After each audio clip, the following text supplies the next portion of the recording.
Mula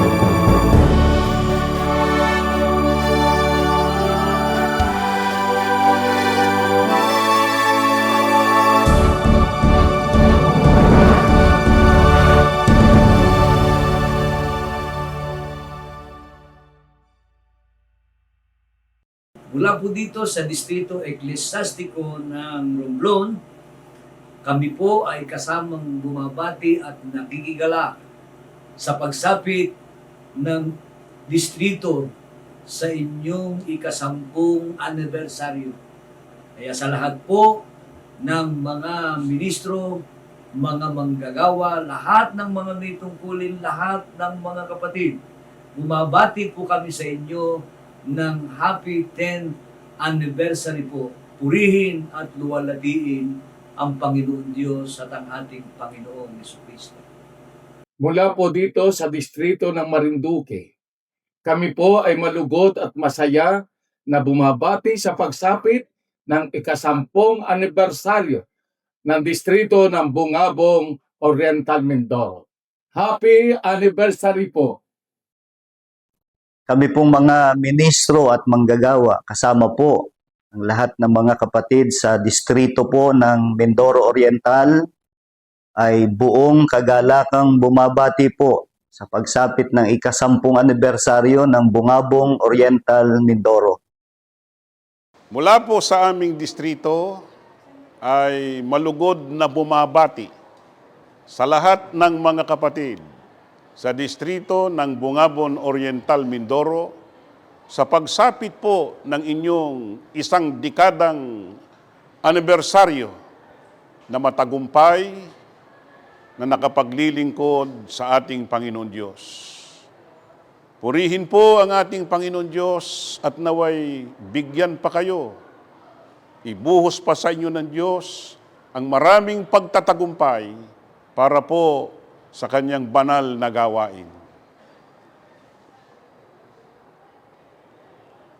Mula po dito sa distrito ng Calamian, kami pong lahat ay bumabati sa lahat ng ating mga kapatid sa distrito ng Bungabon, Oriental Mindoro, sa pagsapit po ng ika-1 dekadang matagumpay na inyong paglilingkod sa ating Panginoong Diyos.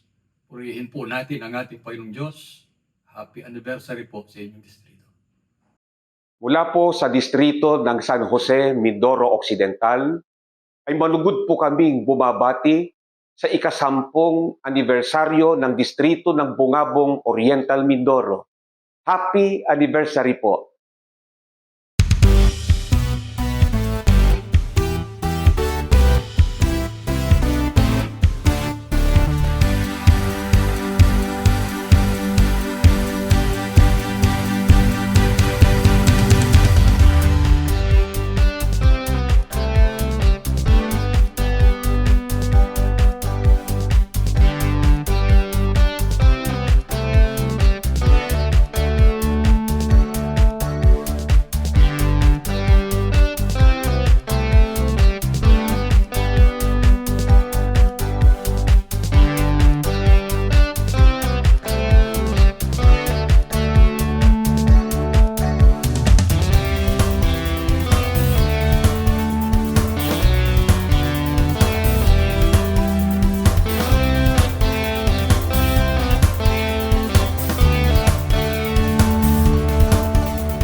Good morning, good afternoon, and good evening po sa ating mga listeners and viewers across the world.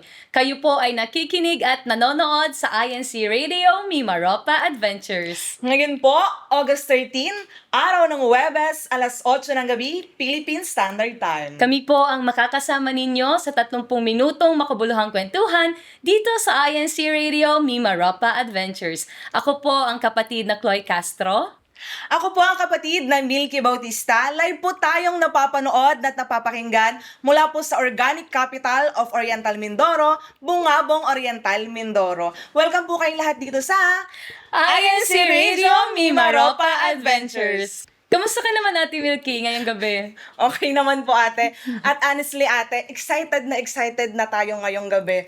Dahil espesyal ang buwan na ito para sa ating distrito. Agree ako dyan sa'yo, Ate Milky. Dahil pagpasok pa lang po ng buwan na ito ay ramdam na natin yung kasabikan ng ating mga kapatid dito sa Tama ating po. distrito. Kasi po, for the information po of all our listeners and viewers, ay ilang tulog na lang po, sasapit na po sa 10 anibersaryo ang aming distrito, ang distrito ng Bungabong Oriental Mindoro. That's right, ate. Dahil sa darating na August 16 po, ay isang dekada na ng pagpapala at biyaya ang pinagkakaloob ng ating Panginoon Diyos sa ating distrito. Kaya naman po, sa episode natin ngayong gabi, ay i-recap at i-share natin ang mga highlights ng aktibidad dito sa ating distrito.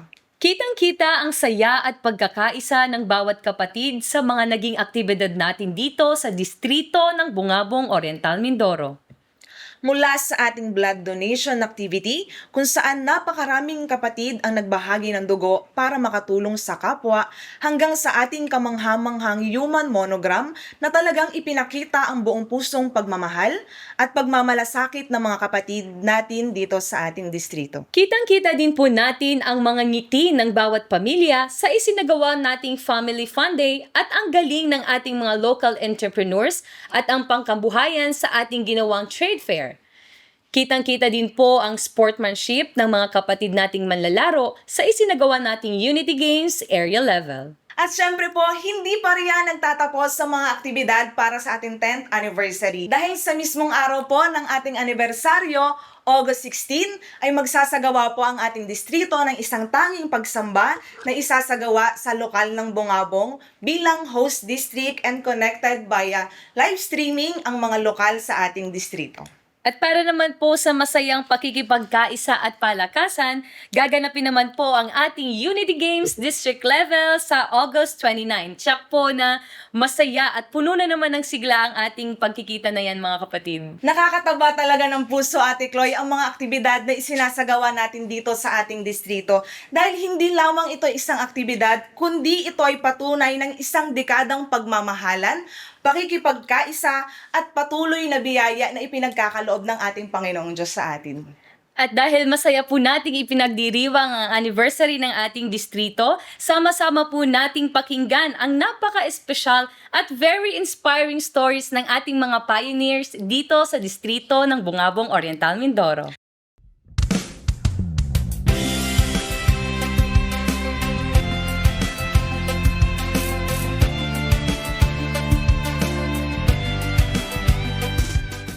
Bago po nagkaroon ng distrito ng Bungabong Oriental Mindoro, ang sentro po ng distrito noon ay ang Calapan Oriental Mindoro. Ang dulo ng Oriental Mindoro ay Bulalakaw.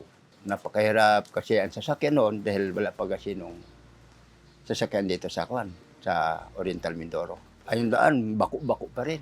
Hindi naman simentado eh. Mula Calapan hanggang Bulalakaw ay isang araw ang biyahe.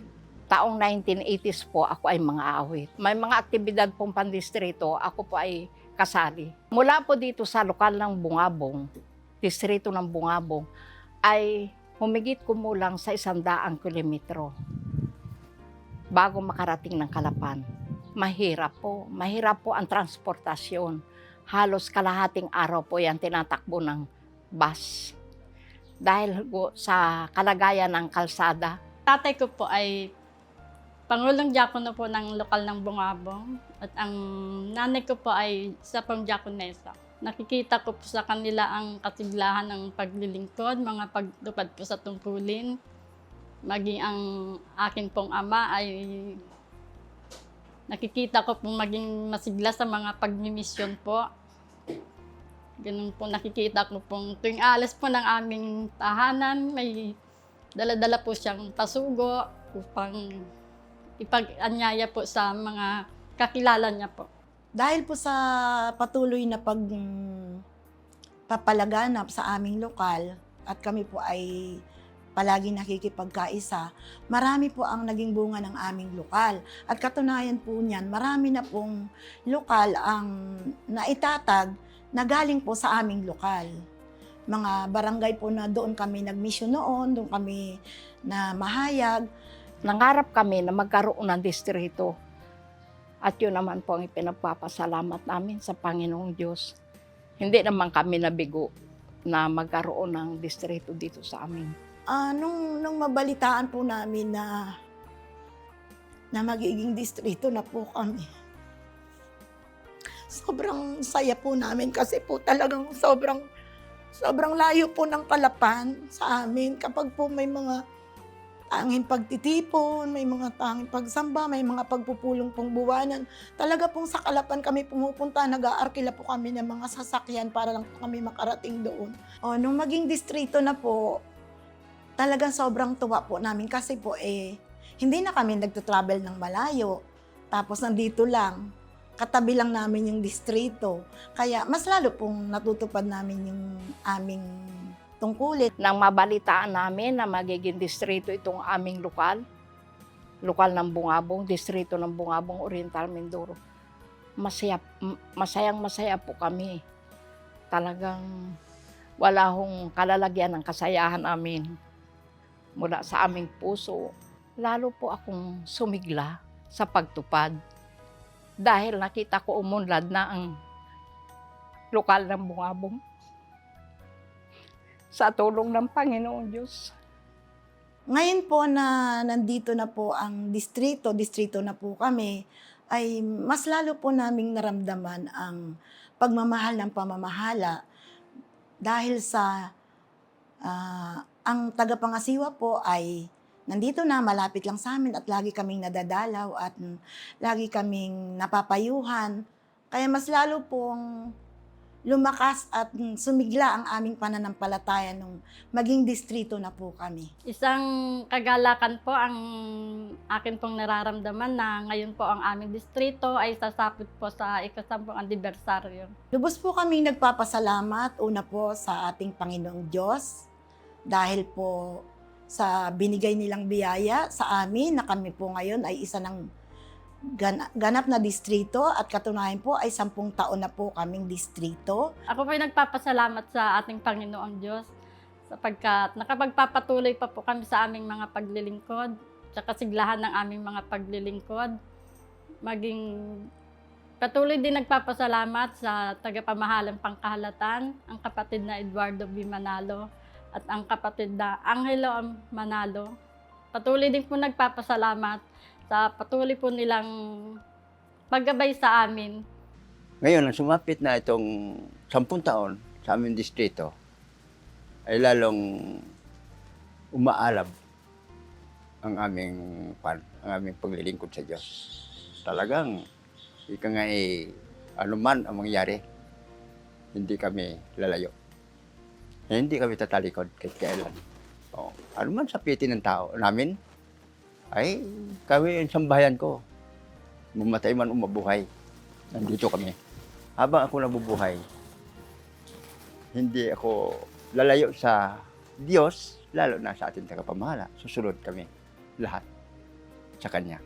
Nangangako po ako sa ating Panginoong Diyos na patuloy pong magpapakasigla sa aming mga paglilingkod.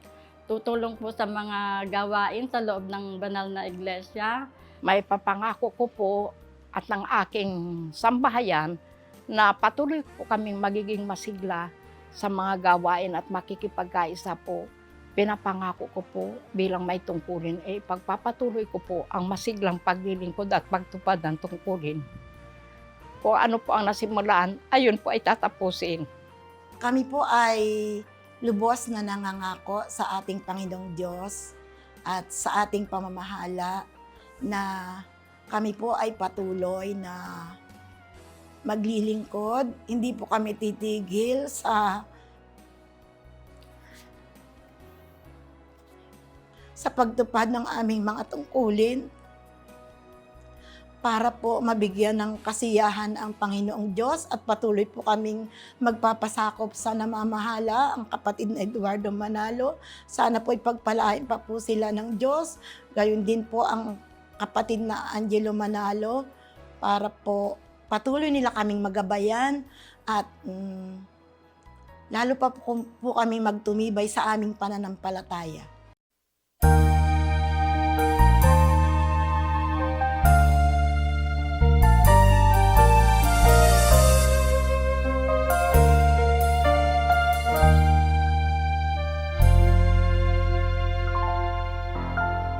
Kailan pa ihahandog ang buhay mo't lakas sa Diyos na nagbigay sa'yo ng buhay na wagas? Ang pag-ibig niya'y banal, patuloy mong nakakamtan sa maraming pagkakataon, laan niya'y kapatawaran.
Sa bawat tourist spot, may kwento. At sa bawat kwento, may inspirasyon. Dito sa NC Radio Mimarapa Adventures, dadalhin namin kayo sa mga lugar na puno ng natural beauty, culture, at pananampalataya. Join us every Thursday from 8 p.m. to 8:30 p.m. as we watch and join our fellow brethren as they continue to strive and stay strong in their faith despite of life's many challenges. Kasama ang inyong paboritong team, tara na at sabay-sabay nating tuklasin ang mga kwento, tanawin at mga karanasang nagbibigay inspirasyon. Ito ang NC Radio Mimarapa Adventures!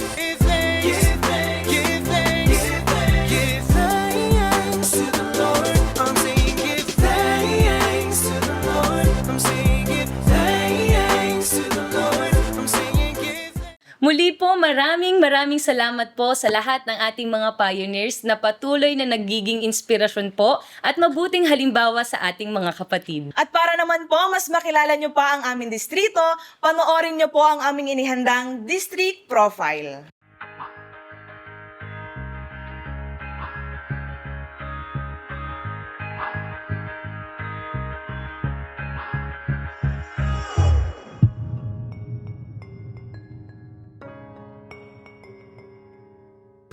Magandang araw po mga kapatid. Kamusta po kayong lahat? Nawa po ay nasa mabuti kayong kalagayan ngayon.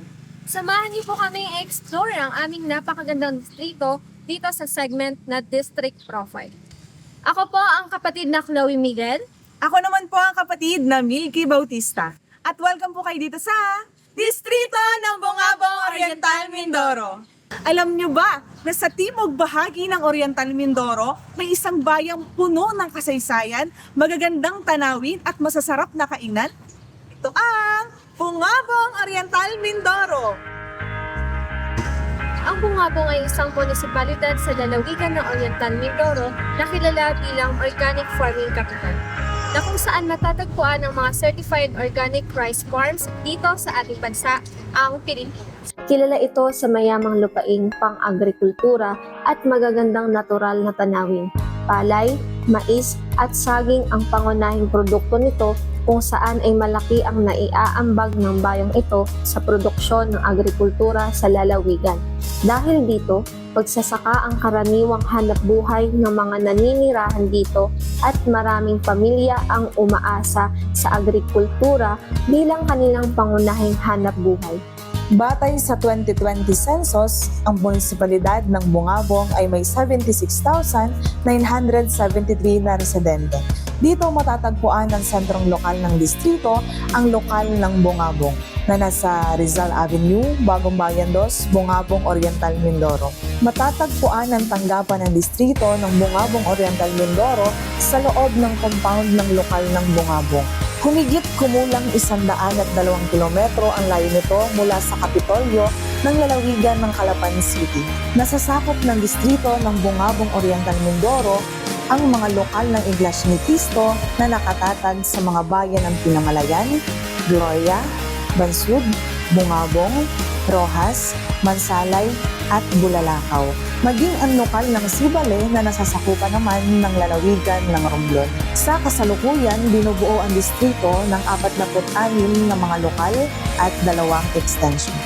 Noong Marso 1940, dumating ang gawain ng Iglesia ni Cristo sa lalawigan ng Oriental Mindoro.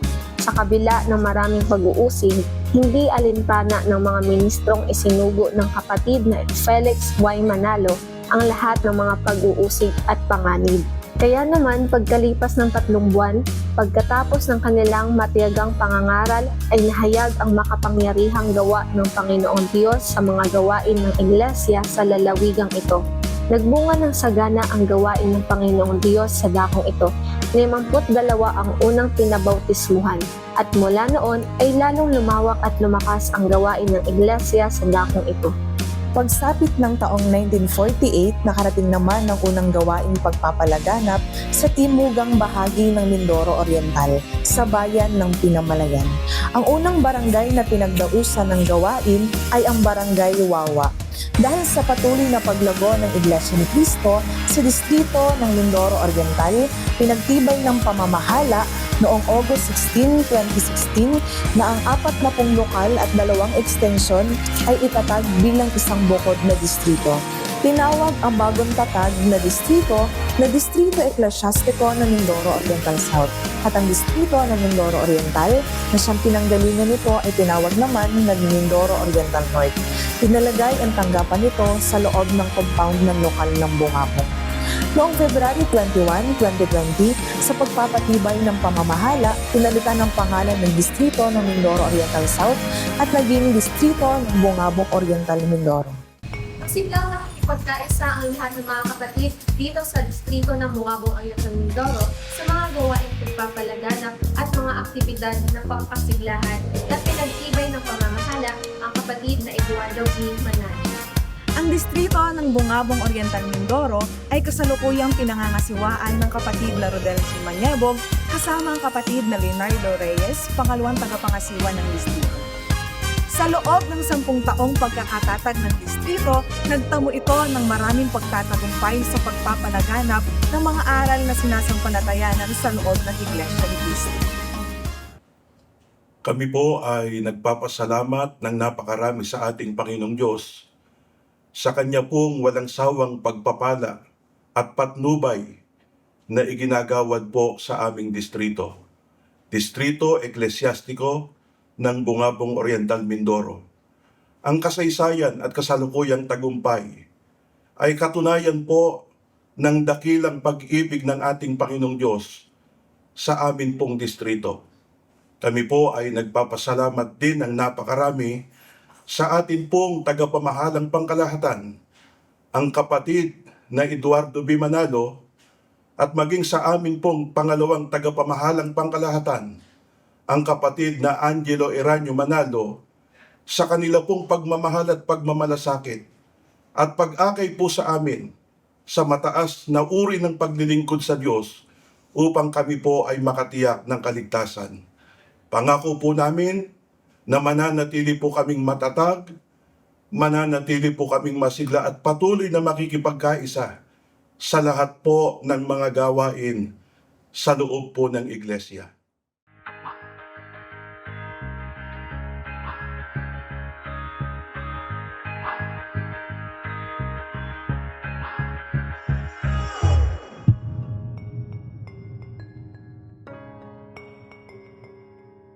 Ate Chloe, napakasarap balikan na 10 taon na hindi tayo pinabayaan ng ating Panginoong Diyos. Totoo naman yan, Ate Milky. At Opo. kitang-kita naman po sa lahat ng mga aktibidad na isinagawa natin dito sa ating distrito ay talagang nagtagumpay at na hindi nagpahuli yung ating distrito sa mga pagtatagumpay. Tama ka dyan, ate. Kaya sa ating mga kapatid po, dito sa ating distrito, ang distrito ng Bungabong Oriental Mindoro, happy 10th anniversary po. Happy anniversary po mga kapatid, at sa lahat po ng ating mga listeners and viewers ay maraming salamat po sa inyong walang sawang pagsuporta po at pagsubaybay sa aming programa.